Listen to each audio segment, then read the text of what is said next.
So I hope all of you have read the sections that we discussed. We covered in the first two sessions miserliness, wantonness, hatred, iniquity, and now we're going to talk about love of the world today. So everybody did their reading? Inshallah. And if you don't have the texts, unfortunately I think we ran out here, but there are bookstores locally, Rumi bookstore. They should have some copies. The Zaytuna College bookstore should have some copies, so hopefully you'll get a copy of the book to catch up on the reading, even if you're tuning in, not in the class, but if you're tuning in. So we're going to talk about love of the world, but I did just think, like I said, this past week and all of the different things that have been happening this week tie into our discussion. So let's inshallah jump into it. And what we'll do is, as we've been doing, we'll go ahead and read the actual verses of the poem and then get into the discussion. So if we turn to page 24, Love of the World, Hubb ad-Dunya, we'll read from the verses. Okay, Bismillah. Realize also that blameworthy love of this world is what is solely for the benefit of the self. It does not include desiring it so that others are not burdened by your needs, and so that you are secure from dependence upon other people. Nor does it include desiring it as provision for the next world. Indeed, love of this world falls under the 5 categories of legal rulings, such that its acceptability or detriment is based on what it helps one to achieve. If the love of something of this world is for the purpose of helping one achieve something prohibited, then it is also prohibited. As such, censoring the world is only for those things that do not advance one's salvation. Thus, for these reasons, censoring is restricted to its ardent love. Indeed, the best of creation, the Prophet ﷺ, prohibited cursing the world. Things are praised or censored only by virtue of what results from them, like healing or disease. Therefore, what is obtained for one's physical necessities by means of wealth or worldly position is beneficial. Still, some scholars scorn the accumulation of great wealth, fearing the risk of transgressing the bounds of permissibility. One who earns wealth for the purpose of vainglorious competition is reckoned as among those who perpetrate enormities. So, one more verse here, excuse me.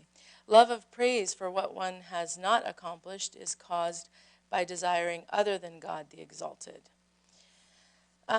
So again, here we have, alhamdulillah, a pretty comprehensive definition of what constitutes love of the world. It's not just, we are permitted to love the world as long as what we love of the world is permissible and what we aim to do with that love is permissible. But anytime we love something that is, haram or even, reprehensible, then we're getting into, dangerous territory, right? And so that clarification is made right in the beginning here of the 2nd chapter, where it says that the 5 categories of classical legal rulings determine how love of something worldly is viewed. So depending on one's intentions, right? So if you have halal intentions and that's why you love the world, you love to live, you love life, you love to gain wealth because your intentions are to do good with that, then there's nothing wrong with having love of the world, right? If you have those noble intentions and noble desires. If you're ambitious in your work, right? People get really, there's workaholics who get thrown into whatever, field that they're in, but they have a great purpose. They want to maybe accumulate wealth because they want to build a masjid, or they want to, do something good for their families, for their parents. They want to give to the poor and the needy. So in that case, that person, it's not considered blameworthy, right? Their love of work, their love of wealth, their love of accumulating wealth. But then there's people who don't have such noble desires. They actually, may go into areas that are questionable in terms of gaining wealth and work, and that's harmful. Or even other things like, knowledge acquisition. If you're, going out and learning, or growing in your field because you want something, you want fame or you want something else. Your intentions are not for the sake of God. Status, this is what's considered blameworthy. So you basically have to check your intentions when it comes to what you love about the world, and whether or not it's in line with what Allah subhanahu wa ta'ala loves, or if it's not. And that's how you know if you have this particular disease of the heart, right? And so then the Prophet, he goes on in the third chapter to also make a very clear distinction, because there's some people who get a little, carried away with their disdain of the world, and they don't want to have any part in it whatsoever. There's some people who see no value in this world at all, and that's also an extreme, right? To vilify the dunya is a state of ingratitude. This is a beautiful place, and there's beauty all around us. There's good in the dunya.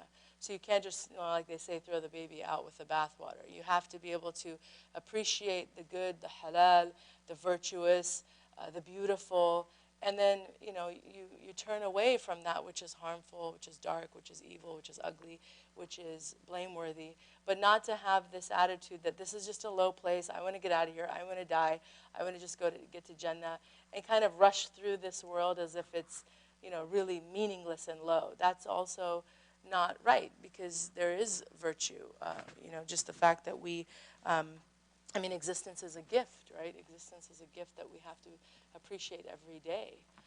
To be able to know Allah subhanahu wa ta'ala, right? It's a great gift, and we wouldn't have known him had we not existed here. So we have to be able to appreciate that. So here in the third chapter, the Prophet ﷺ prohibited vilification of the world. He said, do not curse the dunya, do not curse the world, for God created the world, and the world is a means to reaching the knowledge of God, right?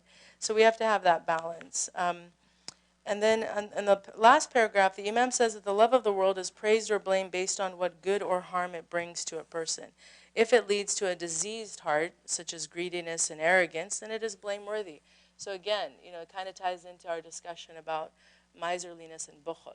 Like if you become greedy because of your love for the world, then you see it's obviously a harmful thing. It's not something that you should, that's in any way encouraged. But if it's leading to spiritual elevation and healing of the heart, right, it's praiseworthy. Again, anything that is obtained from the necessities of living on earth, food, housing, shelter, and the like, is beneficial. So looking at attaining material wealth through this lens, that as long as it's beneficial, it's halal, it brings benefit to myself, to my body, it nourishes me, my family, there's nothing wrong with enjoying the dunya. Okay, there's nothing wrong with enjoying things that the dunya has to offer. Entertainment, for example. Some people have this black and white view that anything even remotely entertaining is a distraction, and we shouldn't participate in that at all. That's not balanced, right? There's many hadith that indicate that the Prophet ﷺ also, he was fine with certain types of entertainment, right? And so we have to have that balanced view, to not look at, again, the dunya in these black and white terms, but rather look at whether or not they bring harm to us or benefit. Some people, for example, when we talk about, nearness to Allah subhanahu wa ta'ala, yes, the ritual acts, obviously, those are means to get closer to Allah subhanahu wa ta'ala, but some people feel very close to Allah subhanahu wa ta'ala doing other things, like, for example, art, right? Any artists in the room, right? Many people do dhikr when they're doing art, right? You could be painting something, but it's a way of bringing about, remembrance of Allah subhanahu wa ta'ala. Maybe you're painting a beautiful scene. Maybe you're just, having an abstract idea, but it's all tied with this remembrance of Allah. So just to act as though all of that is wasteful because it's not ritualistic is a part of having, not a clear understanding of that there's good and bad in the dunya, and you have to basically tie everything with your intention, with what it does for you. Even music, right? There's some, I'm sure, music that we hear and we listen to, and it brings up, right, really positive feelings that draw you closer to Allah, right? But then there's some people who just know all music is haram, right? So we have to have a balanced view. As long as what we're engaging in, it's a means to connect us to Allah subhanahu wa ta'ala, or that there's good and benefit in some other way, it's not considered a waste of time, right? Exercise, any leisurely activity. If you're doing that for the sake of improving your health and to increase your gratitude to Allah subhanahu wa ta'ala for the abilities that you're able to do, again, that's not considered a waste of time. So when we talk about hubb dunya, it's really a matter of loving the world to such a point that it distracts you from God, or loving that which distracts you from God, right? Loving the things that are considered blameworthy of the dunya. Those are things that would constitute having this particular disease of the heart. But just enjoying, right, the benefits of the world, as long as your intentions are aligned with that which is pleasing to Allah subhanahu wa ta'ala, there's no conflict there. Okay. And then in that last paragraph, it talks about love of praise. Love of praise is another disease, particularly the love of praise for something one has not done. So now, we're talking about a different type of love or disease that can stem from the love of the dunya, right? That you love being, love the validation and the praise that you get from other people. That obviously is also a problem, because especially if it's for something that you haven't earned. And this is unfortunately a problem that a lot of people do have. They take credit for that which they haven't done because it's tied to their love of praise. It's tied to their love of status, of just being seen and recognized, which is all tied to the love of the dunya. So he's making that connection here as well. And then there's a whole topic about, flattering people. And we should really take that seriously, because we do live in a time where this type of behavior is really encouraged. People can be very superficial nowadays, right? Especially with social media. It's all about, getting likes and followers. And sometimes people just out of, obligation maybe, or they feel compelled to, feel forced into giving a compliment that might not be quite sincere, just because, you might belong to a social, like a group of friends, for example, and, a friend posts a picture and all of your friends are complimenting. Maybe you don't necessarily like that picture, but you don't want to be the outcast. You don't want to be the one that didn't say anything. So then you go and you give a half-hearted, oh, mashallah, you look beautiful, but maybe you didn't really think that, So we have to question our, intentions when we flatter people when there's no insincerity, because this is actually, it's blameworthy to do that. The Prophet ﷺ here, it says to, throw dirt in the face of flatterers, right? And obviously you don't really, it's not a literal, don't do this literally, but it's just to show that this is a really blameworthy act to flatter people. Those who pour accolades upon others, worthy or not, like poets who compose appallingly obsequious poetry praising a tyrant. But praising or thanking someone for doing good is expressing gratitude. So he's just making a distinction there. It's one thing to praise overly, maybe for an agenda, right? You have an ulterior motive. There's another matlab, as we say. That's blameworthy. But if you're sincerely wanting to thank someone, recognize a good that they did for you, that's not the same thing. So we have to make that distinction clear. It's all about intention. And if you're what they call like a social climber, right, then you'll just throw out praise left and right because you want, people to, you want to kind of, you're just moving circles, right? You're moving between this circle and that circle, and you want to be recognized. And there's a lot of people who do that. They just, they're very pretentious, and they throw out a lot of false praise. That's blameworthy, but actually expressing gratitude to someone, taking the time to acknowledge the good that they've done, or anything that you feel is should be recognized, as long as your intention is sincere, that you truly are grateful to them, that is a good thing to do, right? Because we also want to encourage gratitude, right? And the hadith here, lam yashkur nas, lam yashkur Allah, right? The one who is not thankful to people is not thankful to God. This is also something we should be careful of, right? and this is another problem that we also see. Some people don't express gratitude at all. And there's many people who live in homes where this is unfortunately the status quo. They serve and serve and serve all day, but nobody recognizes their efforts. And so we have to look into our hearts. Why? Why is it hard for some people to be thankful, to compliment, to extend a kind word to someone else? What is it? Is there a power dynamic there, or is it your ego? Some people don't like recognizing other people's good qualities, and that's a conversation that you have to have internally. Like if you have a hard time recognizing someone's, attributes, qualities, even their acts of service, their talents, maybe there is something going on internally in your heart. If that's it's really like hard for you to do. So the balance here is don't be one that praises, without sincerity, and be one that shows gratitude to those who are worthy of it. Strike the balance. Learn how to strike the balance, right?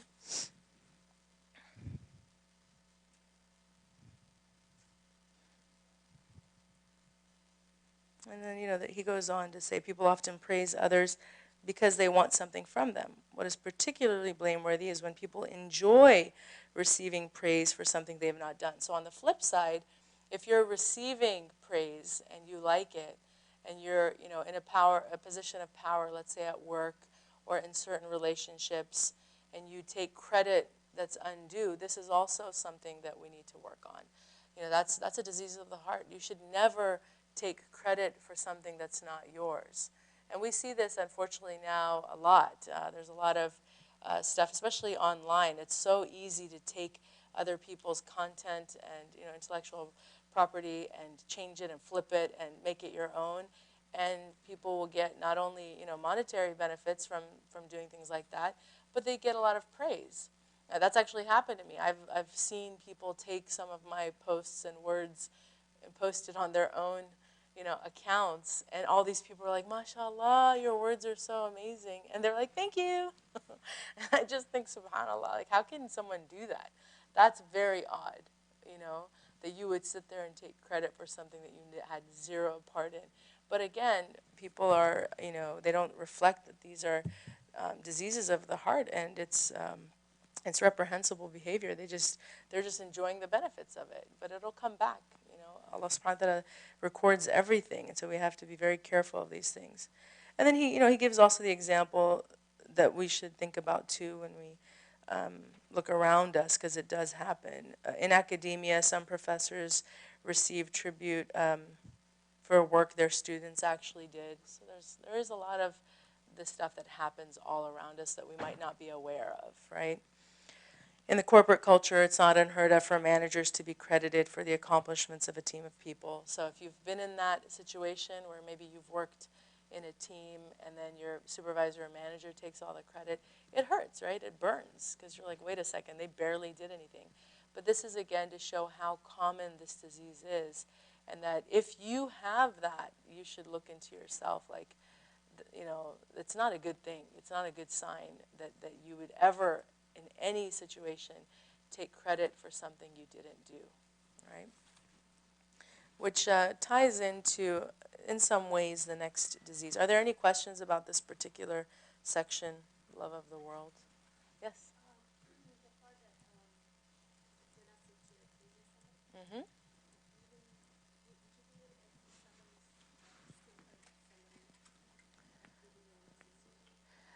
Okay, so that's a good question. The question was, can you, compliment someone to encourage them, even if it's not a sincere thing?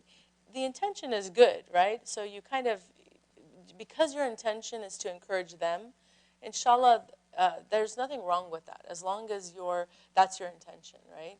And so, because it's not about you in that moment, right? If it was about you, you're trying to get something from them, right? But if it's more like a child, for example, or even a sibling, or just someone where you recognize that they could be doing something better, and you want good for them, and you think, let me just, I'll just tell them that they're really good at this thing because I want them to excel, that's a good intention, inshallah. And there are examples. I can't quite remember details, but I know I've heard examples of things like that happening with even some of our great ulama, where people assumed certain things about them, and they would, they praised them for that, and then, because of that encouragement, they went on to actually, excel and do really good in that area. So if your intention is that, inshallah, there shouldn't be anything wrong with that.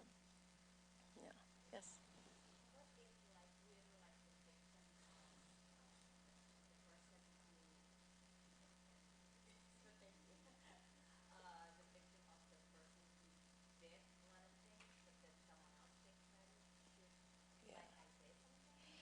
It depends. I think it's hard to give general advice about situations like that because you want to always outweigh the harm versus the benefit.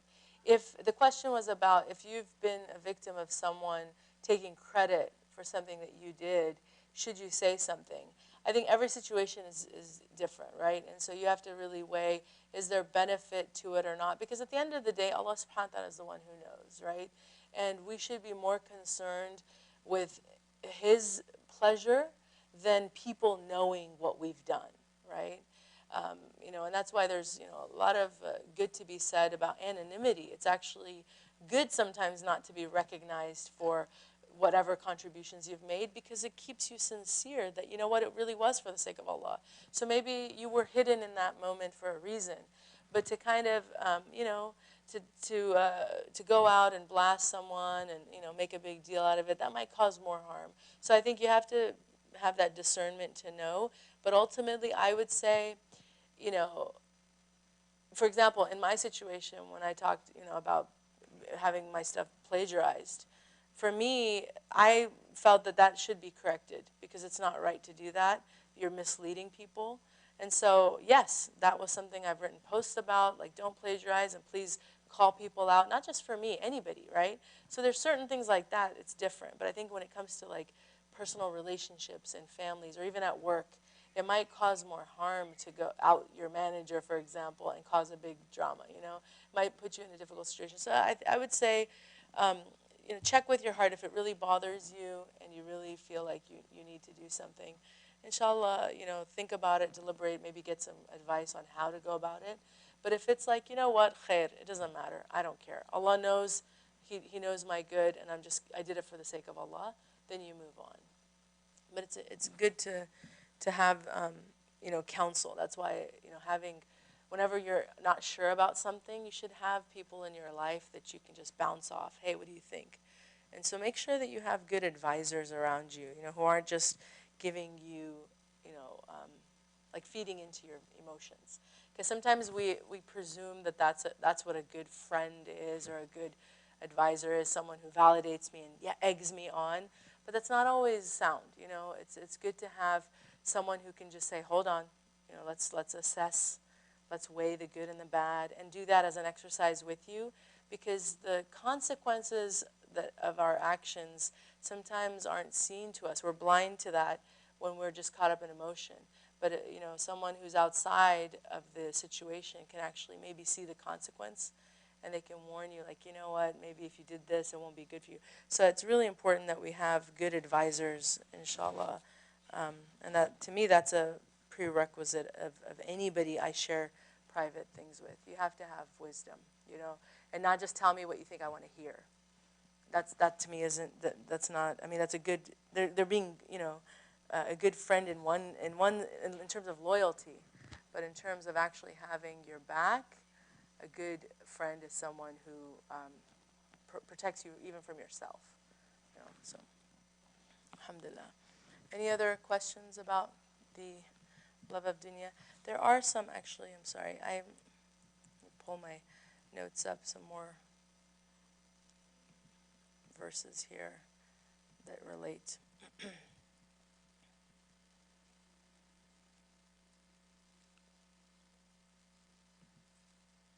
So, in the Quran, verse, sorry, the internet is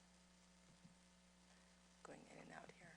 Okay. In Surah Al-An'am, verse 32, Allah subhanahu wa ta'ala says, and the life of this world is nothing but play and amusement, but far better is the house in the hereafter for those who are al-muttaqun. Will you not then understand? And then also in Surah Al-Fatir, verse 5, let not then this present life deceive you. So these verses are what? They're about really reminding us that what this world is all about. It's just a temporary place, and we shouldn't invest too much in it. So it's to deter the hub dunya. It's to prevent us from giving, selling our souls because we just love this world so much.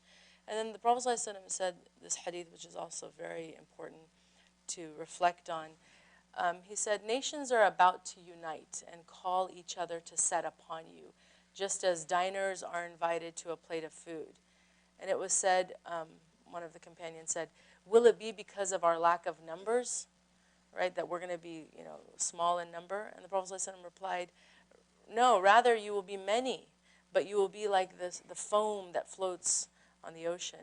Allah will remove the fear from your hearts, of your enemies, and put wahan into your hearts. And then it was said, O Messenger of Allah, what is wahan? And he said, love for the dunya and hatred for death. So he's, looking into the future and saying, we're going to be vast in number, but this is going to be, right, our circumstance, that we're going to have love of dunya and hatred for death. So we'll be weak as a result, right? We'll be weak. And if you look at the Muslim world, again, this is pretty descriptive of what's happening, right? Nations are going to set upon you like diners, right? They're just pillaging our lands, right? Colonialism, you have all of this other, stuff happening throughout different parts of the Muslim world where our resources are being taken from us. We have power, we have wealth, right? We have numbers, but we're weak. And what's the cause of the weakness? It's these two things. One, that we love the dunya too much. We love the comfort, the wealth, the food, right? We don't want to leave. And then the other is that we hate death. So the flip side of it is where we should be. And when we talk about the remembrance of death, it's a hard thing for people to talk about. People are very uncomfortable talking about death because they have too much love for the dunya. And that's why, even this week, you could see it. It's like everybody just fell into this depression, right, all week long after seeing, what happened on Sunday. It's a tragedy. It was a tragedy. It was a horrible event that happened. But it's a reminder for all of us, whenever anybody passes, whatever the circumstance is, whoever the person was, it doesn't matter. The death comes, it's indiscriminate, it comes when it wants, it takes who it's want, and don't get too caught up in the delusion of the dunya. Don't get too lost in whatever you're doing and think that you have some safe harbor because of your wealth or your health or where you live, right? Because a lot of times these are all false notions that, oh, I'm healthy, I'm young, I have money, right? I live in the best, safest city, right? People like to say all these things as a way of what? Saying, I'm not vulnerable, but when something like this happens, a tragedy like of this proportion happens, it's to wake us all up, the rest of us who are witnessing it, that don't get too comfortable, right? Don't think you're safe, because when time comes, it'll come, and there's nothing you can do about it. So it's important, to think about that. But, again, this was a warning from the Prophet ﷺ that the hatred for death is what causes so much weakness. So we need to turn it around, right? This love for dunya and hatred for death, have the opposite. And then Abu Darda, right? He's one of the foremost Sahaba. He mashallah, he was known as Hakim al-Ummah, the sage of Islam, very sound in knowledge. He said, I love three things that are hateful to people. I love poverty, sickness, and death. I love them because poverty is humility, sickness is expiation for sins, and death results in a meeting with Allah subhanahu wa ta'ala. So this is perspective. This is someone who's got the right, lens. He's looking at things with a metaphysical lens. He's looking at things with a much clearer lens than just seeing them for face value. Who loves poverty, sickness, and death, right? Nobody says that freely. But when you look at it from this lens, it gives you that perspective that you need, right? And I'll repeat it. I love them because poverty is humility, right? Sickness is expiation for sins. And death results in a meeting with Allah. So this is the type of lens that one who is afflicted with hubb ad-dunya needs, right? That you need to start really looking at things for what they are, because it's all a delusion to get caught up in this world. And so the, let me see here. And so that's the remedy, right? The remedy of the disease of hubb ad-dunya is to remember death and to remember it frequently. Okay, so we'll go on to the next disease here, envy. So we're on page 27 now, and this is a longer section, so it's, okay, we'll read here. If you were to describe your desire that someone lose his blessing as envy, then your description will be accurate. In other words, if you yourself were able, through some ruse, to eliminate someone's blessing, you would utilize that ruse to do so. But if the fear of God, the eternally besought, prevents you from doing so, then you are not an envious person. This is what the proof of Islam, Imam Al-Ghazali, expected with hope from the bounty of the possessor of majesty and generosity. He said that whoever despises envy such that he loathes it in himself is safeguarded from fulfilling what it customarily necessitates. So, what is envy?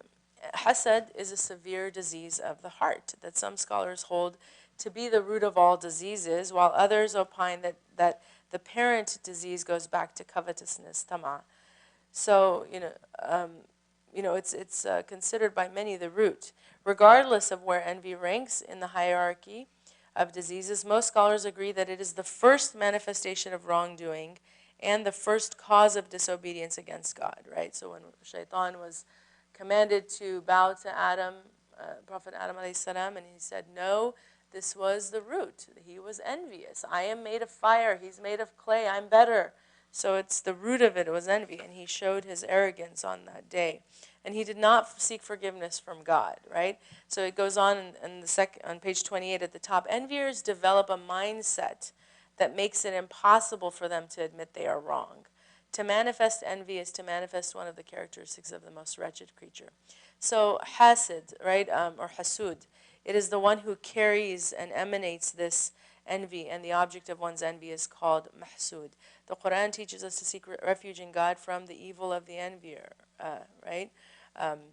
Hasid, when he envies. And the Prophet ﷺ said that envy consumes good deeds the way fire devours dry wood. The Prophet ﷺ also said every possessor of envy, of any blessing, is envied. So this is important. Whatever, blessing that Allah subhanahu wa ta'ala has given you, you have to know that it is going to be a source of envy for someone. If you have beauty, if you have wealth, if you have knowledge, if you have status, if you have lineage, if you have any advantage or privilege, in this world, you will be envied. So this is why we protect ourselves, right? We have to protect ourselves from envy. And how do we do that? We have specific awrad, du'as, surahs that we have been given literally as a means to protect ourselves. I get messages all the time about people who are, they're convinced they have had some form of black magic, some form of, ayn on them, because they, either lost something or they haven't had, something that they want, but they've convinced themselves. And then when you ask them, well, do you first pray 5 times a day? Do you try to stay in a state of wudu? Do you do your protective du'as? They say no. This is a problem. We cannot, there is evil. The Prophet ﷺ said, al-aynu haqqun, right? That ayn is real. And and ayn, isn't necessarily always tied with envy. He discusses that as well, because the evil eye is a real thing. It's not just something that we've conjured up. Some people have that ability, and they don't necessarily mean to have bad intentions. It's just something that they're afflicted with, right? And I'm sure we've had experiences where we've seen it. I've certainly seen it in my life. It's like there's no doubt that that person has ayn. I've had. I remember once my son. We were at a park, and mashallah, when he was younger, his eyes were really they're kind of big. They're noticeably big. He'd get comments all the time about how big his eyes were. And we were at this park, and this lady, excuse me, she was a mom. It's like a play date. She commented on his eyes like, "Oh, wow, they're so big." And he ran off, and I'm not joking. Within less than a minute, he came back, and he had both of his hands all covering his eyes, screaming, "Mommy, Mommy." Someone, in the moment that he left, kicked sand, it was at a park, into his eyes. So both of his eyes were filled with sand, and I spent, I don't know how long, washing them out. But it happened like this, right after she made that remark. You can't say that she was evil. She was just genuinely giving a compliment. But subhanAllah, that happened. Another friend of mine, we joke with her a lot. She, once, it was a long time ago, my dad used to keep birds, like little parakeets. We had a parakeet for years. And she hadn't come over for a while, so when she came over, she was like, "Oh my God, you guys still have that parakeet?" It was like this little yellow, cute we didn't name it or anything. It was my dad's bird. The next day it died. Like, this was after years of having this parakeet. It was perfectly fine. So she knows. She's kind of, we joke about her, but I think it's gotten better over the years. But there was a time where I was scared to get a compliment from her because I was like, "Uh-oh, what's going to happen?" And I've had friends same. Someone will compliment them on their dress, and then 1 minute later there's a big gash. Like it's torn. So there are some people who are afflicted with it, but you can't go around presuming the worst. That's not right either. To think like, "Oh, that person's evil and they have evil heart and they are jealous of you." No, there are some people, unfortunately, who, yes, that might be the case, but ayn, just to have the eye of things like this happening, is just something that some people are afflicted with. So we can't determine, what's in people's hearts. It's just really important to mention that. Yes?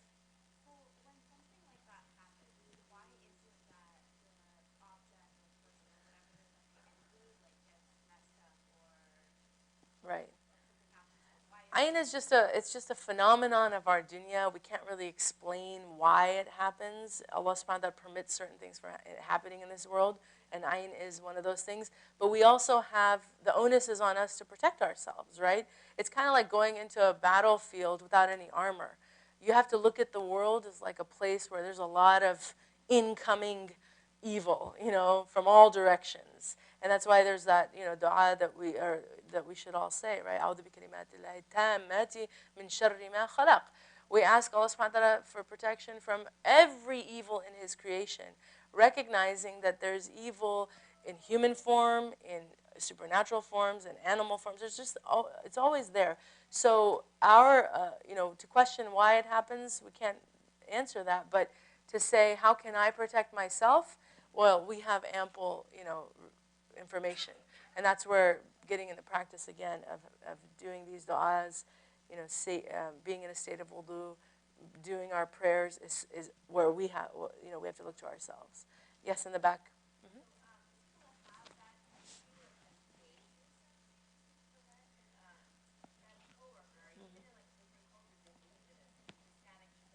Oh, yeah.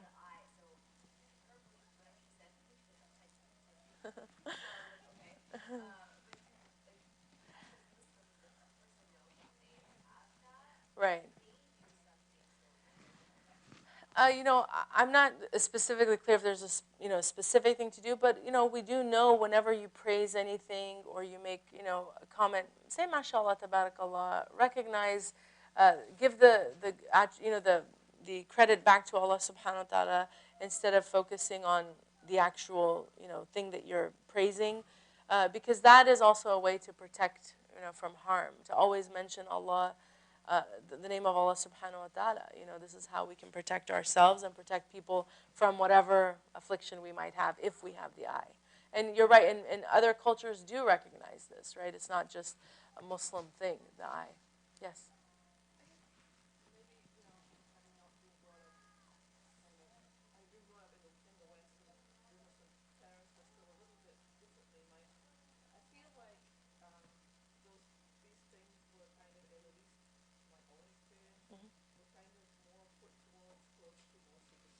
Mm.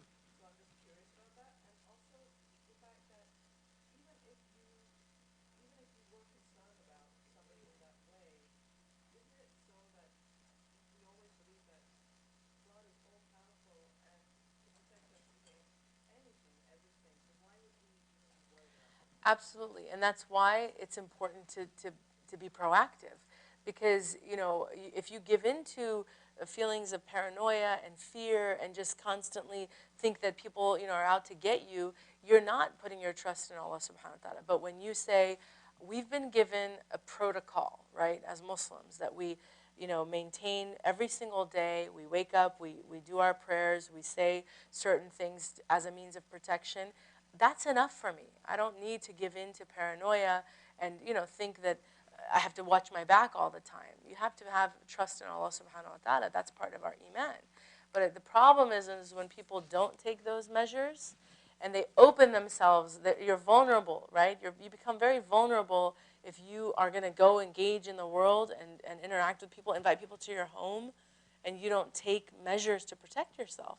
We have, there's things that we should be doing actively as a means of protecting our homes, our physical bodies, our families from harm. And if we don't do those things, when harm sets in, we have to look to ourselves instead of thinking that people, giving power to other things. It's really a matter of we didn't do what we're supposed to do. We didn't, like the analogy I gave, put the armor on, protect yourself before you go out into battle.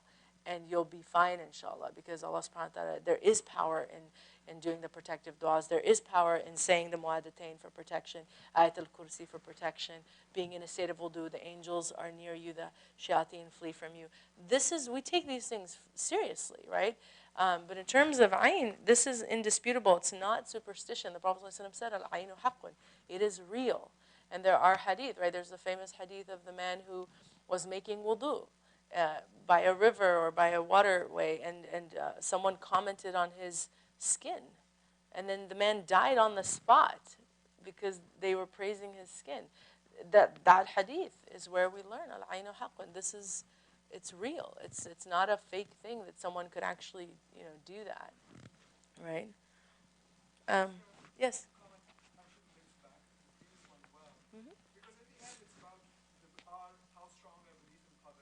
Right.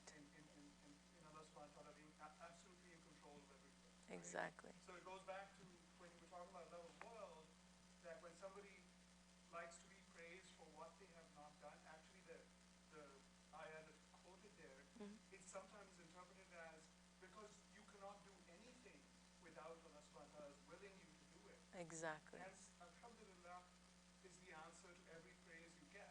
Exactly. Similar way what you just were mentioning to the other lady there, that it's like all you can control is how you accept what comes your way. Right. And it's all mashallah. It's only because he wills it to you. Exactly. Exactly. In other words, in some sense, it's like to worry about the fact that there is this supernatural kind of process that we don't understand. The more kind of centered ways that to remember that whatever's going to happen is going to afflict me, and that's what's going to be best for me. Right. No, it's absolutely right. Tawakkul, it's all about tawakkul, right? You have to surrender, you have to have belief in Allah subhanahu wa ta'ala, and that give him full, that he's in control of everything. And at that should just calm us from falling prey to, again, paranoia and being, just constantly worried and anxious all the time, because we've surrendered. We know that we're in good hands as long as we're with Allah subhanahu wa ta'ala. But in the same token, we also have to be proactive. We can't just assume that all of these things are going to happen if we don't do our part, right? Our part is fulfilled when we actually take the example of the Prophet ﷺ, and follow it, you know. And what did he do every day? How did he protect himself? And that's our part. Once we do that, then we just leave the rest to Allah subhanahu wa ta'ala. The sister, and then I'll come back to you. It's like tying your camel in. Absolutely, tying your camel. Exactly, right? Yes, yes, sister in the back. My dad always saying like Mm-hmm. he was protect you and family at home. So he always encouraged us to give sadaqah charity, even like paying like $1 a day or something like that. Right.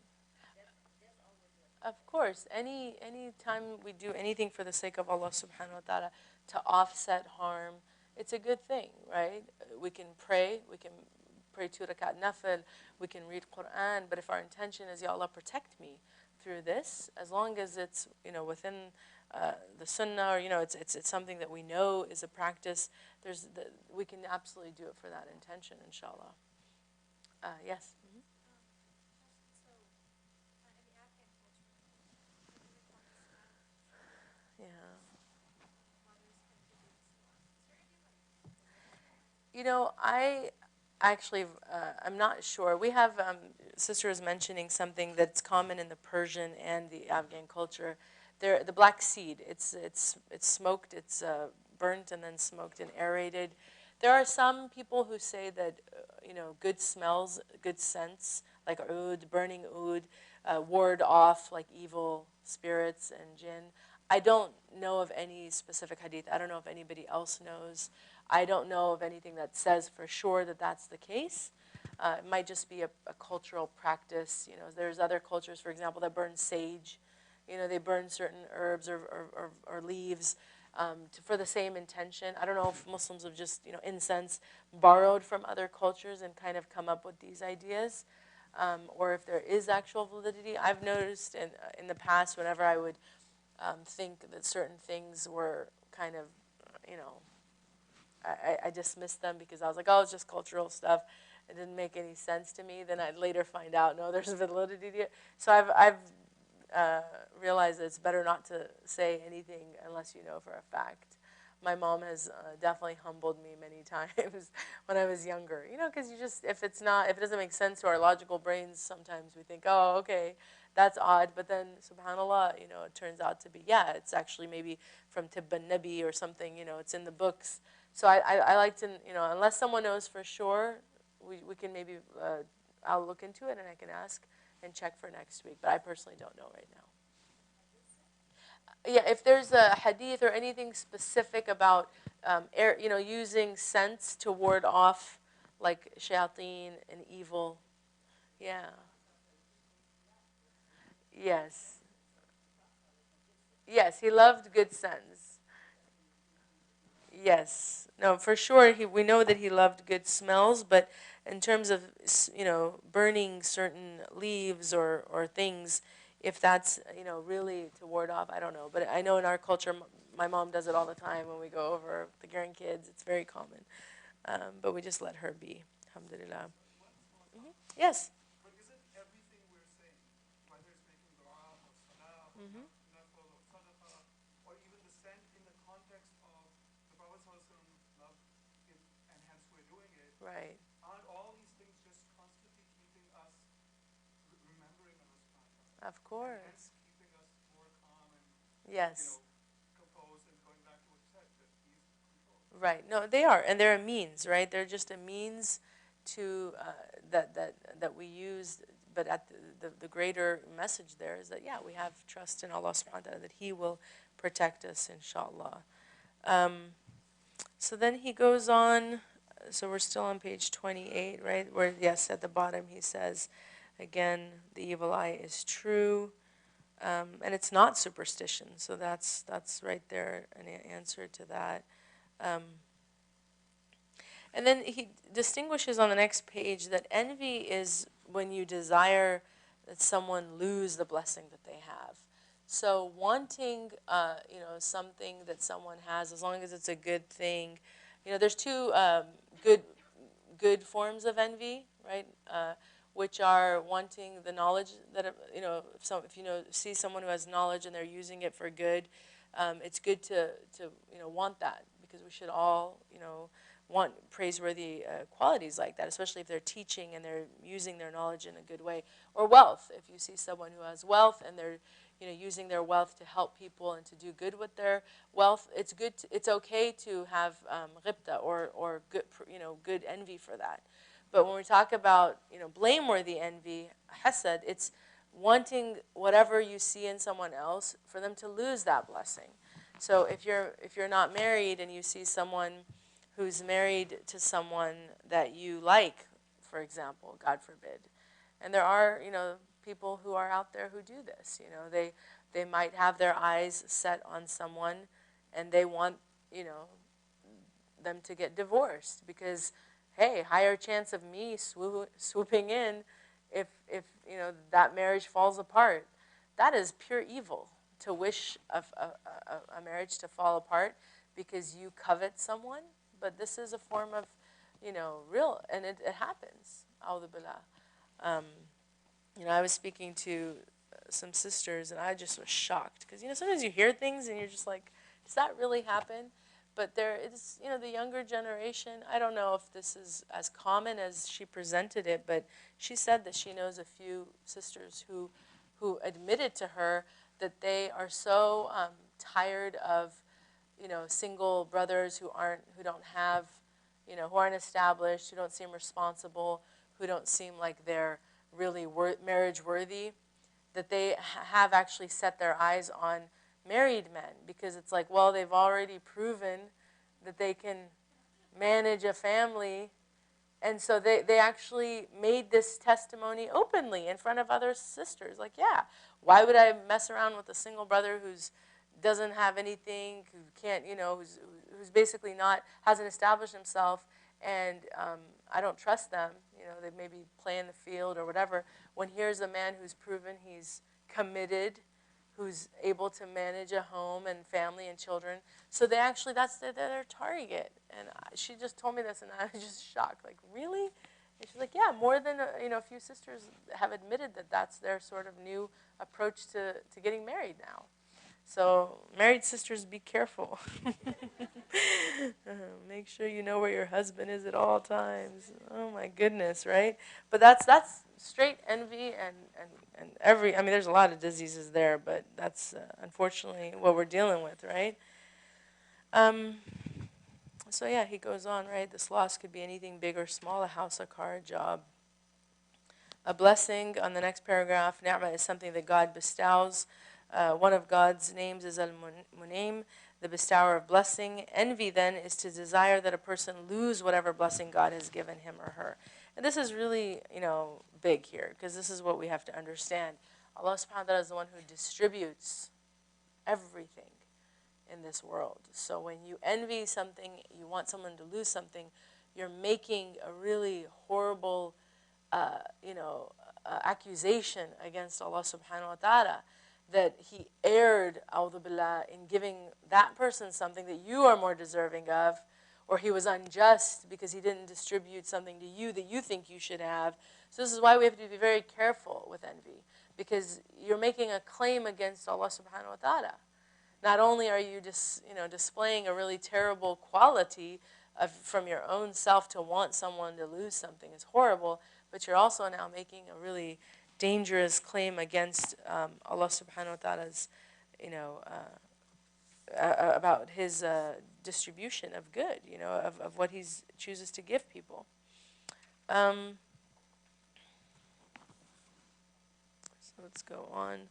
There's more verses of the poem on the next page before we get into the treatment. So as for the cure, it is to act contrary to one's caprice. For example, being beneficent to a person when it seems appealing to harm him, or praising him when you desire to find fault in him.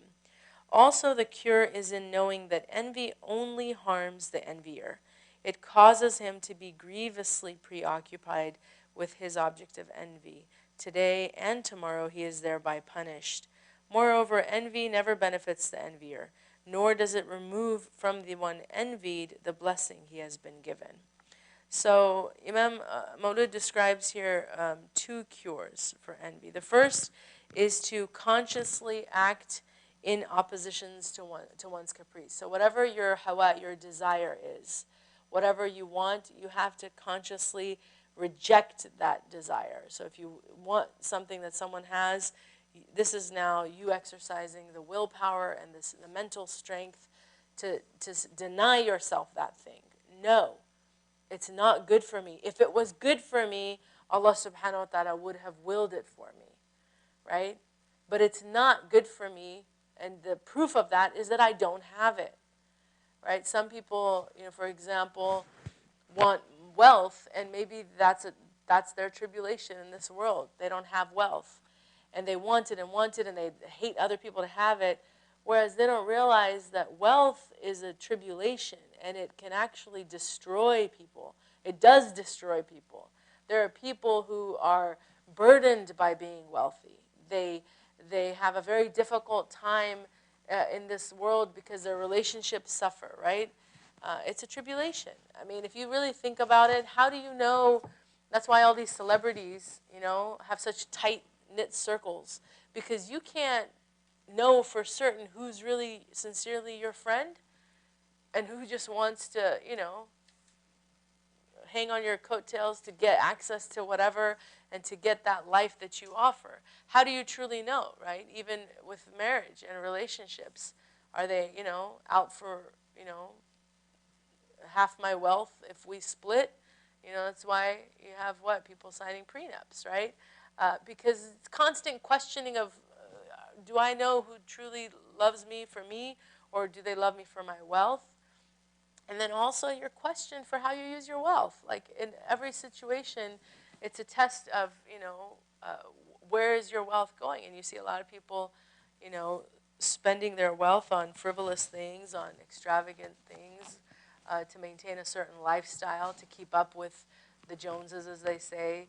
And so that's now, could be, you could be asked, take into account for every purchase you make, every dollar you spend. It's a big burden, is the point, right? So if you're someone who has a love for wealth, love of dunya, love of wealth, right? It's all tied in, and you envy people who have wealth, you have to ask, why is it that Allah subhanahu wa ta'ala isn't giving me wealth? Maybe because He knows my nature better than I know myself. Maybe because He knows that with wealth, I will actually do more harm, and that I'll be held accountable in this world, or I'll suffer in this world and be held accountable in the next world. So therefore, out of His rahmah, He deprives me of it.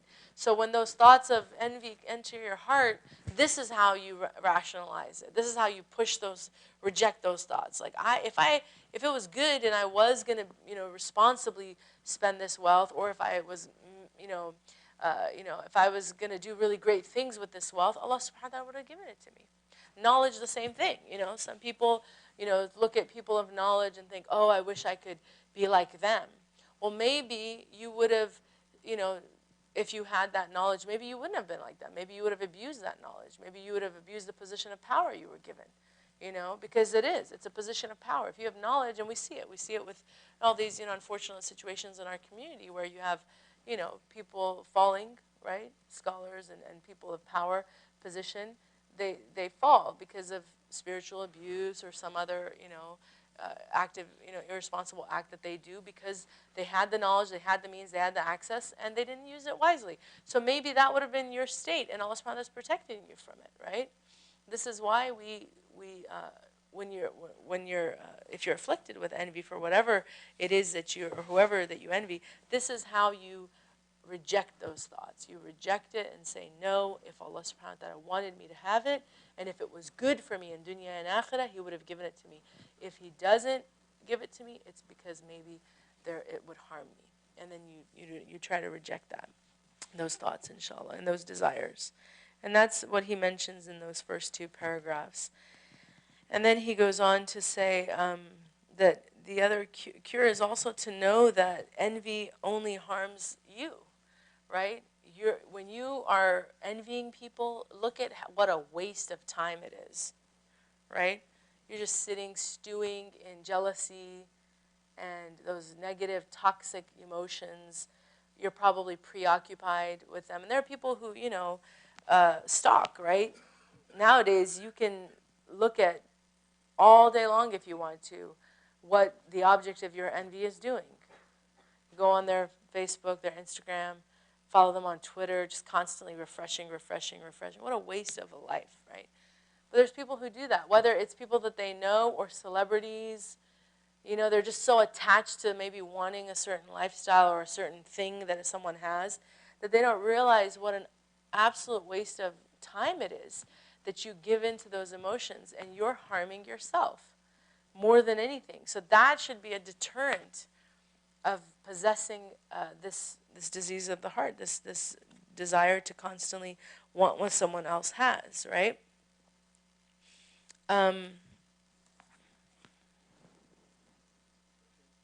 Yes. On the previous point, I think one becomes the important to say it's important to consider having this mindset after you put in the effort and not getting the results versus seeing, oh, someone has a great job. I've never done a job application, but alhamdulillah, that's not halal, right? Right. Assigned to me, right? So I think there's the effort then when the outcome comes in. Then Yes. have this mindset versus not even trying and thinking, okay, I'm not knowledgeable Right. and I'm not going to study. No, that's a very good question. I mean, whenever you're, want something, it's fine to have ambition. It's fine to have goals. It's fine to have desires for the sake of, good intentions. And you should pursue those things. But if you find that in pursuit of those things you're running up against a wall, it's not working out for you, and then you see someone else who has that thing, this is when envy creeps in, right? It's like, it's not working out for me. I don't have that thing. They have it. Why do they have it? I want that, right? That's where that's how it kind of, starts. That's when you pull back and say, you know what? I already tried. I did this route. I tried this, whatever it was. It didn't work for me, maybe because Allah subhanahu wa ta'ala knows better. But we certainly don't want to shut the door on people having dreams and hopes and wishes, That's also not, that's an extreme position, right? Like out of fear that, oh, I might have, no, just if you want something, we're all, I think, in a position, alhamdulillah, especially living here in the West, we have a lot of privilege. We have a lot of opportunities that people in other parts of the world are denied. And a sign of gratitude is that you do, pursue, have ambition and pursue goals. Because, for example, like myself, when I think about, the fact that my parents fled Afghanistan in the middle of the night, and it was a really harrowing experience for them, and they almost died, and they had 5 kids under, I don't know, 8 or 7 years old, and they're trying to escape and flee a country that was war, stricken, and just so much was going on, and they managed to get out and then come all the way across the world here. I absolutely look at like, subhanAllah, I need to show up, and make the best with what Allah subhanahu wa ta'ala has given me, because I could have been, right, another statistic, another victim of the war, nobody would have known my name. So why did Allah subhanahu wa ta'ala choose to remove me from that place, bring me here? And so we should not squander opportunities given to us. So we should absolutely have, desires and ambition. But when we see that certain things aren't working out for us, where they are working for other people, to prevent this envy from entering our hearts and settling in, we should just say, Allah didn't choose that path for me. Right? Inshallah. Yes?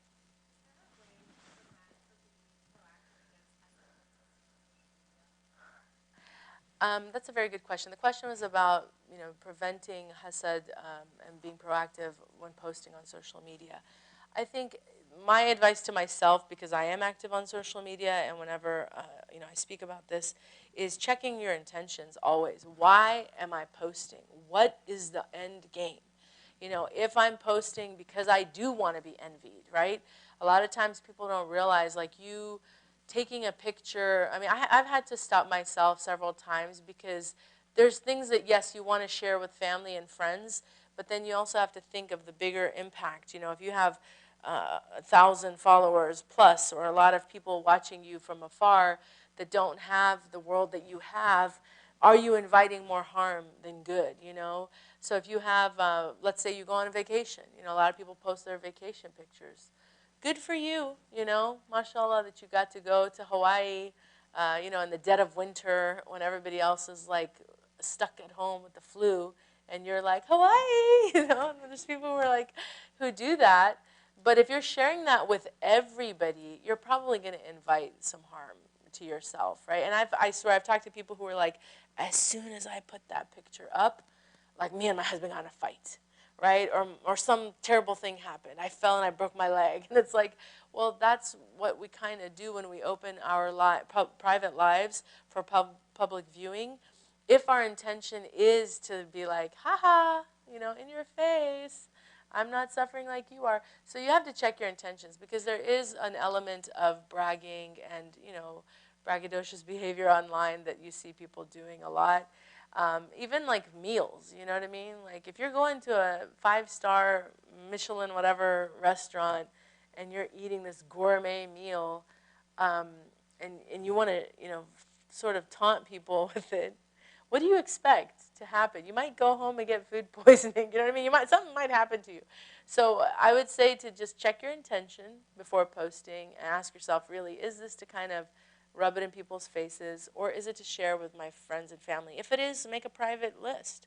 You can do that on anything, on Instagram, on Facebook. You can have private, groups that you are just sharing for love, and you know that they love you and they don't want harm. But when it's mass for public, then the intention should be for the sake of Allah subhanahu wa ta'ala. There's good. I'm posting because there's a benefit that it will bring to people. And that's really all I want. I just want to benefit from people. It's not about me, right? Subhanallah, did you? There you go. Astaghfirullah. And I'll tell you, you just reminded me, it was a few years ago, I posted about my son. He subhanallah, he made me breakfast. And I was like, hey, moms. And I wasn't bragging. I was more like, yes, I've achieved a milestone in parenting where my child can make me breakfast and I don't have to go downstairs and make it for them. And I'm not kidding. As soon as I hit enter, within like maybe 20 seconds, I hear crash. He made eggs, and I think I even took a picture of it because he brought it up, but then he went back down to do something. It fell and it broke all over the floor. And I was like, Ya Allah, like you just got to take, I don't believe in coincidences.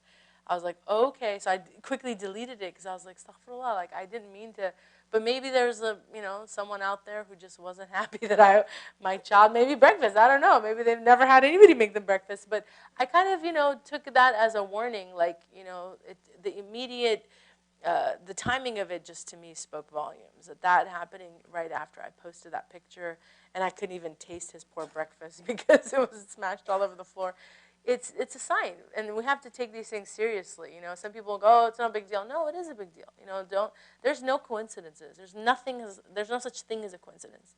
Everything in this world happens for a reason, and Allah subhanahu wa ta'ala, it's all written. Everything's written. So we have to really take those things seriously. And that's why, it's so important, if you're active on social media, always check your intention. And if it really is just to share with the loved ones that you have, then I advise you to just share with your loved ones and don't make it public viewing. Yeah, yes. Sorry, actually, she had her hand first, then I'll come to you. Yes, please, sister.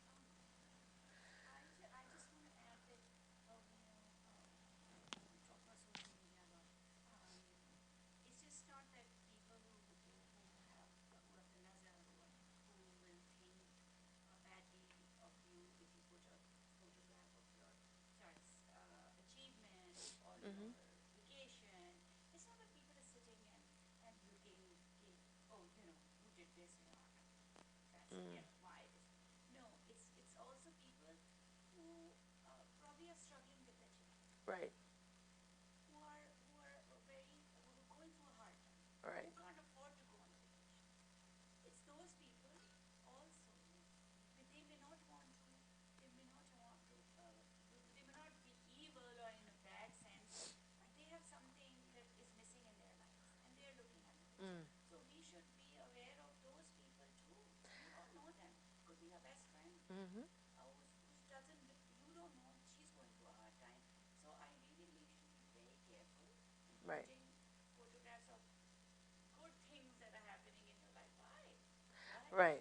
And that's a very good point, because there's two or multiple situations, but the one we just spoke about was people potentially harming you with, having hasad and envy. But the other is also more a reflection of your own sensitivity to other people's situations, right? And that also is something that we have to be aware of. And so, and I tell couples, for example, all the time to be very careful with posting pictures. Because if you, alhamdulillah, have a happy marriage and you're very, just, comfortable and, feel safe in your relationship, then you don't need to broadcast every, outing, every, date night, every moment, every gift your spouse gave you for the world, because there are a lot of people who are lonely and who don't have either, good marriages at all. There's single people who are suffering who want to be married.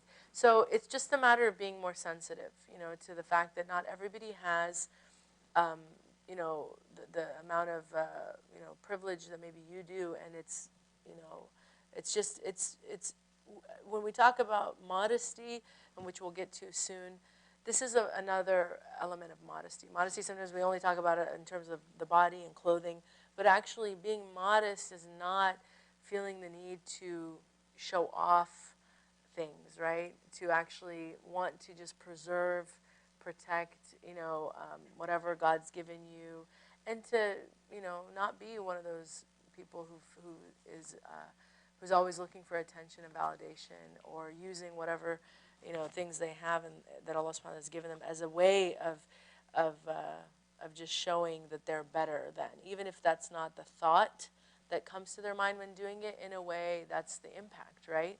Because you have all these other people who, again, might not, like you said, have so much, that might be missing certain things in their life. So, we have to be sensitive, and I agree with that 100%, that to be mindful of that as well, the impact that your social media posts have on other people, as well as the potential impact that posting could have on you. It's a twofold thing. So that's how we protect ourselves from harm, and we protect ourselves from also harming other people, right? So I'm just going to go back to the text here. So another way to protect oneself from envy, first was what? To fight off the caprice, the hawa, the desire that is motivating the envy. The other is to actually proactively make dua for the one that you envy, that Allah subhanahu wa ta'ala increases them in whatever it is that they have. Because when you do that, it's to force, and it's not an insincere thing, right? Even if you don't feel it necessarily, your intention is good. It's, I don't want these feelings of envy in my heart. And that's why it's also important to mention what he said in the first, in the end of the first part of the poem, that whoever despises envy, such that he loathes it in himself, is safeguarded from fulfilling it. So if you hate the feeling of having the envy in the first place, it's a good sign. It's a good sign, because you're trying to, it makes you uncomfortable. So how do we remove it? Is you make dua for the person. If they have beauty, let's say, you're envious of someone who has beauty, who has wealth, who has knowledge, who has status, whatever. Make dua that Allah increase it for them. That whatever they have that you want, that they get even more of it, inshallah. And he says that the Imam, it says here on page 31 on the top paragraph, the Imam suggests also that one may praise the person toward whom one feels the urge to slander. There is no hypocrisy in this recommendation. The purpose is to starve envy of the negative thoughts it requires to thrive. Being beneficent to a person against whom one feels envy often makes the person inclined towards the envier. So when you have those good feelings about someone, you'll find that that person may incline towards you. And when they incline towards you, you can't feel those negative feelings towards them, right? It's only from a distance that these things thrive, these emotions thrive. But once we close the gap by actually encouraging dua and encouraging, just more connection with the person that we envy, we'll find that it's reciprocated, and then, inshallah, those feelings go away. So these are two suggestions. And then the other treatment is what we mentioned earlier, knowing with certainty that holding envy against another person brings harm to oneself. So if you want to be as honest as possible with yourself, to really protect yourself from this, is just to say, I'm just hurting myself. More than anything else, by possessing these feelings, I'm the one who's actually hurting. So then we have here, so we talked about ghibta, right, which was the acceptable envy, and that's for, again, people who have wealth and knowledge. That as long as they're doing good and you want to do good with wealth and knowledge, it's fine to envy those people, right? But Imam Al-Ghazali, he said here, I'm going to read from this because it's important. He said, "Be aware that envy is one of the deadliest diseases of the hearts, and there is no medicine for the disease of the heart except through knowledge and deeds. The knowledge that will treat the disease of envy is to know without any doubt that envy is lethal for a person's worldly life as well as his religion, and that there is no danger from it to the envied person regarding his life or his religion. On the contrary, the envied person will actually benefit from it." So it's like you're giving your good deeds away, right, to the person you're envying. So they benefit, you're harming yourself in dunya and akhirah, right? And then he says, the fact is that envy is actually dangerous for the envier's religion because it is through this envy that he hated Allah's predestination and the blessings that he divided among his slaves. He also hated his justice that he established in the world due to his wisdom. Therefore, the envier contested that and objected to it. This is contrary to belief in the oneness of Allah subhanahu wa ta'ala. Additionally, the envier would share with Satan and the rest of the disbelievers a love for crises to befall the believers and for all blessings to leave them. These are evils in the heart that devour good deeds and erase them like the night erases the day. The person who suffers from envy in this life is tortured by it and will always be in sorrow every time he sees the blessings of Allah upon the envied person. So this is in his Ihya Ulumuddin. But again, just to give us perspective that it really just harms us. You're harming yourself in this life and in the next, and you're actually giving your good deeds away to this person. And the other point that we made in the very beginning, you're making a claim against the justice of Allah subhanahu wa ta'ala, who's the one who's distributing, right? So then he goes on to talk about, on the bottom of page 31, that the Muslim world is filled with envy, right? He says, for example, when many Muslims look at Americans and Europeans, they hurl criticisms, applying all kinds of rhetoric. Ostensibly, one hears moral outrage. However, the root of much of this rhetoric is envy. They have worldly possessions and we do not. You see a lot of, negative reactions from Muslims towards other people. This is the root of it, is envy. Even with this passing of Kobe Bryant, it was like some of the comments were horrible, from Muslims. Why are we mourning him? He wasn't even a believer. What's the big deal?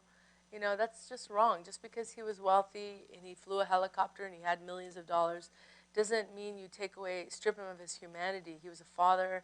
He was with his daughter. It's a tragic, horrible accident. Our humanity should emerge in these, when we react to these situations. But if all you can come up with is, what's the big deal? Death happens. There's probably other feelings there that you're not confronting, which is the root of it's probably envy, most likely. Because people don't, a lot of people don't like celebrities. They don't like, athletes. They don't like people who have wealth because they're bitter, right?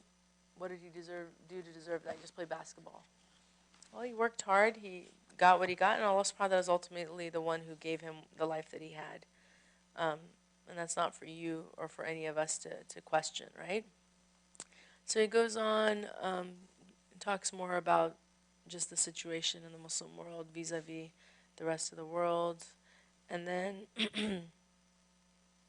at the bottom, he says, the basis of the remedy for envy is taqwa, which is having a sense of awe of God, which is what we've been talking about, right? An active awareness of Him as the ultimate power over all creation.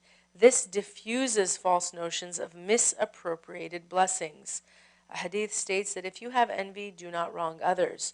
If one does not work to remove another person's blessings, then his or her envy is in check, and is not the kind that necessarily devours one's good deeds. Envy that devours righteous deeds is envy that impels someone to wrong others.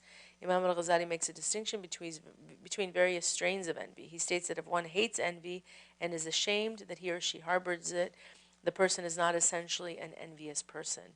It is important to be aware of the feelings that reside in one's heart. This self-awareness is essential for the purpose of purification. So having the feelings is, it's not necessarily good, but it's much better than having the feelings and acting on it or wanting to act on it. That is when you really, truly are in dangerous waters. Because it's natural to, see good in someone else and, you just feel like, oh, I wish I could have that. But what you do with those feelings is really what this is about. If you are cognizant of the fact that Allah subhanahu wa ta'ala is ultimately the one, again, who gives and withholds, then you just try to redirect those negative thoughts back to that. Like, khair, Allah subhanahu wa ta'ala, it'll all, make sense maybe at another time. I'm not going to sit here and give in to these thoughts and dwell on them. I'm just going to be grateful for what I have, and certainly not act on them. And that's how we protect ourselves, right? Is just to let go and move on. And then, of course, the better thing to do, which is really when you're fighting those thoughts, is to, as we said, make dua. So making dua. Then he goes on, and again, this is a long chapter for a reason. This is a very important disease of the heart because we're all afflicted by it to some degrees, right? Let's read this next section. It says, its etiology includes animosity, vying for the love of others, arrogance, poor self-worth, and vanity, love of leadership, and avaricious, that's a tough word, avaricious cupidity for things. These 7 causes engender envy. As for a blessing that a disbeliever or corrupt Muslim has that enables one to harm others or show aggression because of it, then the malady of second wives is in such instances permissible. So he goes on to now talk about what the root issues are that cause envy to sort of, emerge in the heart, right? And he says the first cause is enmity. Adawa, harboring feelings of animosity towards another makes one highly susceptible of developing envy. So in order to protect oneself from even having envy, let's look at all the other things that could lead to one having envy, right? So animosity or enmity. Another cause of envying is vying for another's affection or love. So this is also another root problem. And it happens, he mentions here, within siblings, right? I mean, we have the greatest story, or 2 great stories, Habil and Qabil, right? The sons of Adam and what happened to them. It was all envy, right? Because of wanting, to their parental affection. And then also, what's another story from the Quran? Right, Yusuf alayhi salam, right? Prophet Yusuf alayhi salam, what happened to him? Another powerful example of how envy can emerge, right? It's just you're wanting someone to love you and to see you. Someone else has those affections, so it can cause you to act, a'udhu billah. Okay, then we have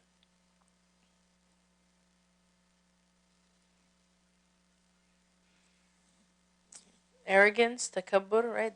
A major cause of envy. An arrogant man who sees someone advancing ahead of him will feel that this person is not worthy of such advancement.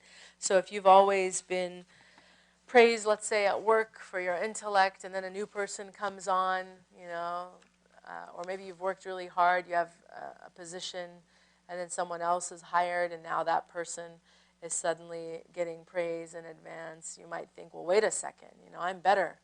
I've been here longer. I have seniority. I'm older. I'm wiser. I have more experience. I went to a better school. People start getting really petty, right? I graduated from this program. They didn't even finish that, So that's arrogance, right? That's kibr, right? That's the kabur. But this is also a root disease that leads to envy. And he goes on to talk about how the Arabs had that for the Prophet ﷺ, right? In his time, that they were jealous of the fact that he received revelation. They wanted revelation, right? And then he goes into the next paragraph. Imam Maulud mentions another cause for envy is low self-esteem. Ta'azzuz, right? The feeling that one's worth is comprised by the fact that another person has gained more. This also was a pathology found in the days of the Prophet ﷺ when the disbelievers of Quraysh protested aloud, if only this Qur'an had been sent down to a great man of either of the two cities. In other words, they were so entrenched in their mode of tribalism that they could not accept the fact that Muhammad ﷺ was a true prophet because he was not one of the elite of the two cities, that is Mecca and Ta'if. In their view, Muhammad ﷺ was too ordinary for them, too much like them to have been chosen for such a lofty station. They felt, how can he be a prophet while he is like us and we are not prophets? So this is, having a low self-esteem, a low self-image, a low self-view, and it can cause these feelings to emerge. And this is why we have to work on that, right? Having low self-confidence is a very big problem in our world today, especially with youth. A lot of youth are stricken with this. Yes?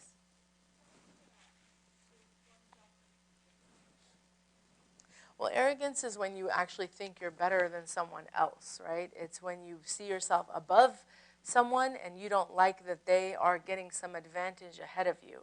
Whereas this is actually seeing yourself so low that it's hard to, you don't have a good opinion of yourself, so then you can't see, you envy someone else for what they have, but it's a reflection of your own insecurity. It's not a reflection of arrogance, right? So there's a difference there. Yes?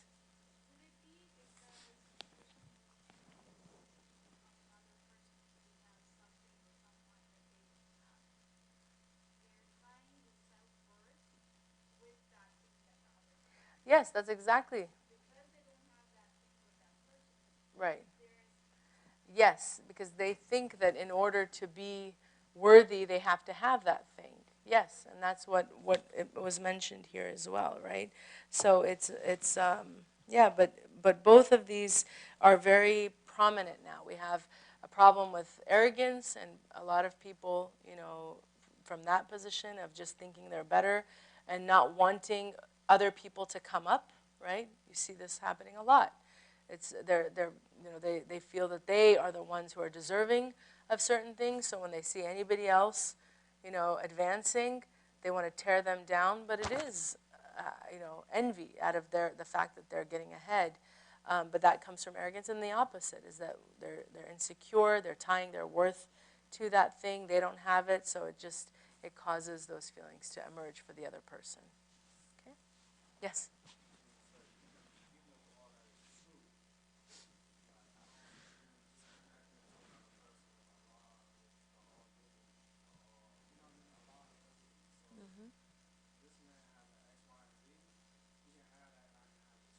Right.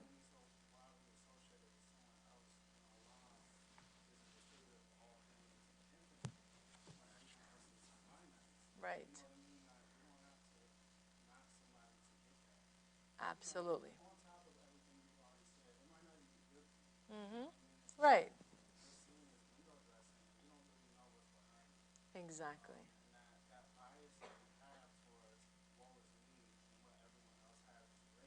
Mm-hmm.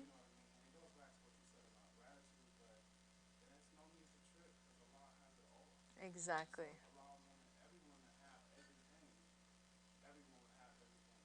Exactly.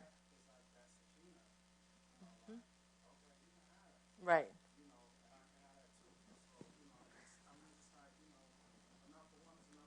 Mm-hmm.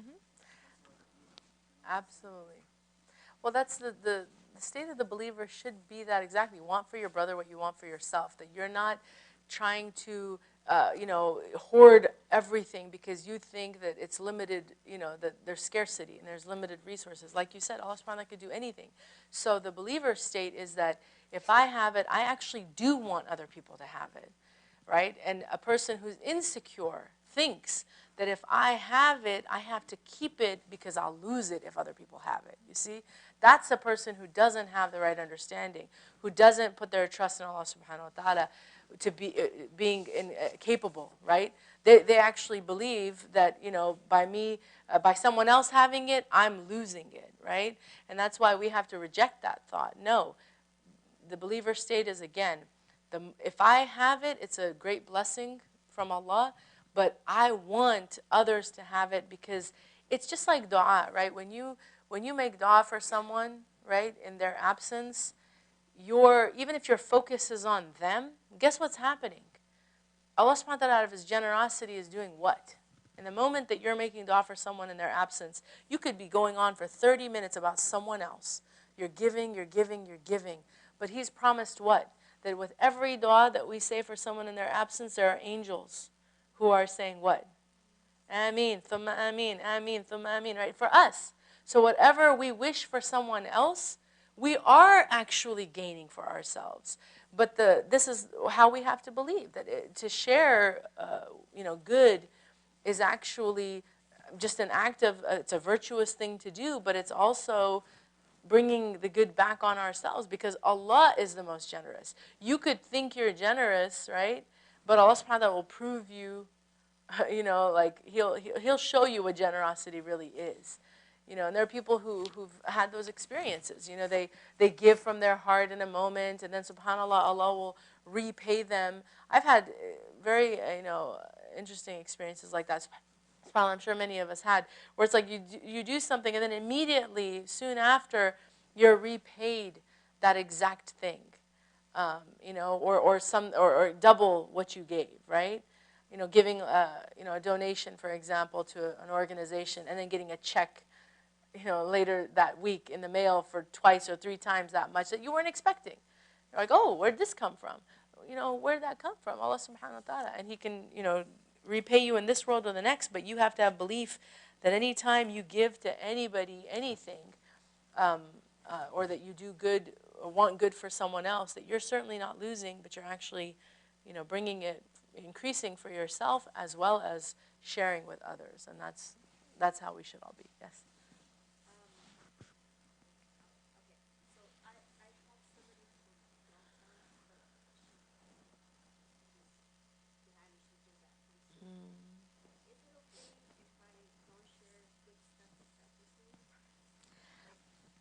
Okay, that's a good question. So if someone has harmed you and you've gained knowledge about that and that they, were doing something against you, there is no obligation for you to have that person in your life, So I think we have to kind of be a little bit more honest, with these things. 'Cause sometimes, I don't know, I feel like, the message is not clear, and we think we have to like everybody and do right by everybody who's, just because they're Muslim or just because they're in our lives.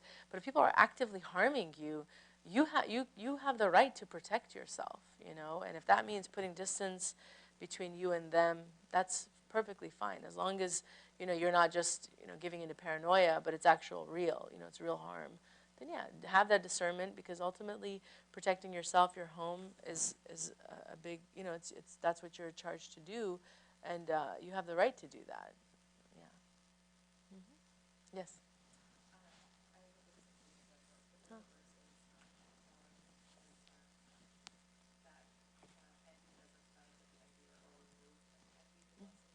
Right.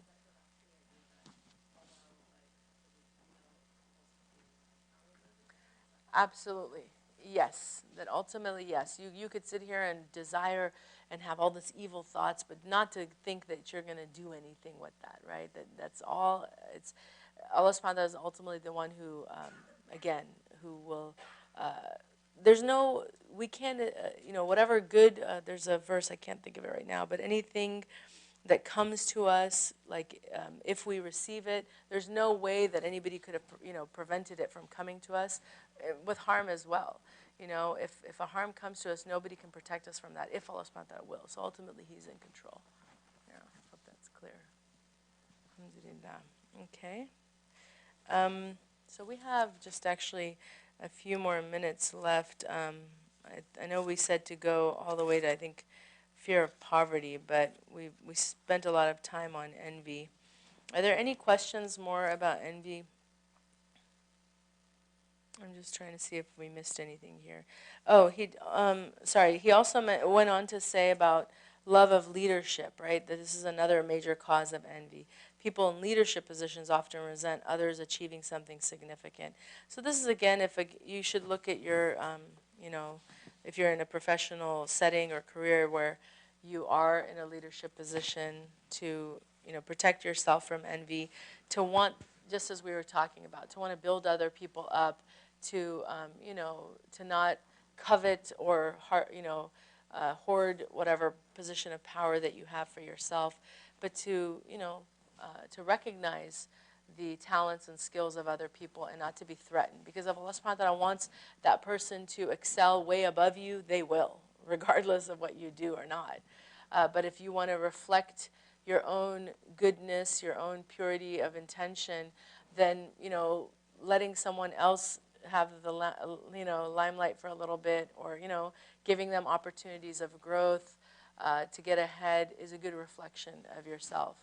And not to fear that Allah subhanahu wa ta'ala, inshallah, reward you for that, right? Because you could, especially if you're like the boss and you're calling the shots, you could easily, like I said, keep it all the glory to yourself, or, empower people, in certain ways, let them come up and lead a project, for example, or take, initiative with something, just out of the goodness of wanting to see them thrive and grow, as opposed to just keeping it all for yourself. So this is another way to also protect yourself, and that, specifically for people in those positions of power. Okay. Alhamdulillah. Anything else? Actually, let me see if I have anything else on my notes here. But any other questions about envy?